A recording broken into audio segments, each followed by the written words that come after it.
اینجا خراسان شمالی، شهرستان بجنورد و روستای توریستی قریجانلو در 6 کیلومتری بجنورد، مسیر جاده اسفراین در محدوده بشقارداش، منطقه تفریحی و توریستی قریجانلو.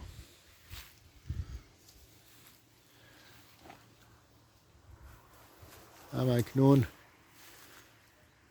در باغ زیبای گیلاس هستیم، مشغول جمع کردن میوه گیلاس. اگه من گم کردی من اینجا آره خیلی جالبه. به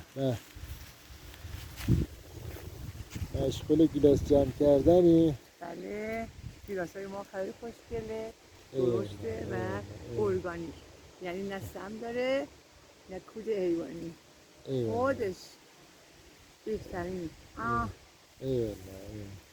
بفرما. ماشاءالله ماشاءالله ماشاءالله. دسته خوب، عالی عالی. به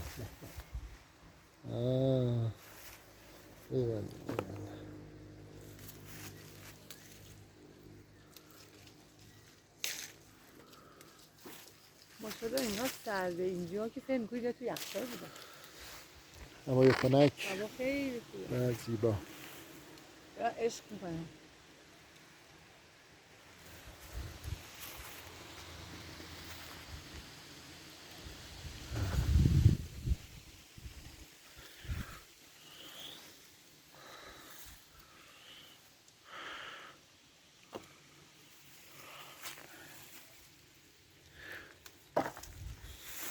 افتاد یک پایین.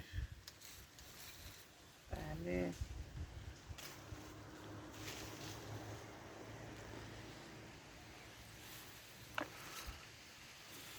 خیلی اینا خوشمزه.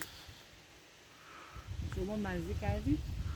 آره خیلی اینا زیباست. خیلی خوش.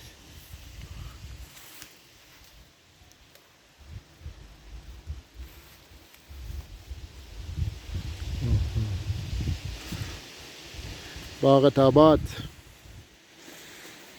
آقا ارسلان ای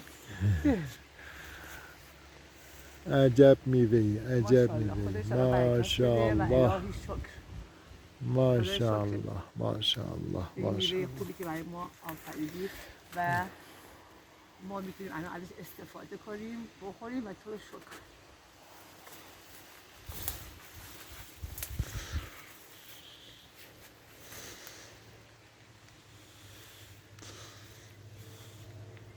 گیلاسای ما بدون کرم و عالی است. آره چون که درختای سالمی هستن و به هیچ عنوان هیچ نوع سمی چیزی به این درختها داده نشده.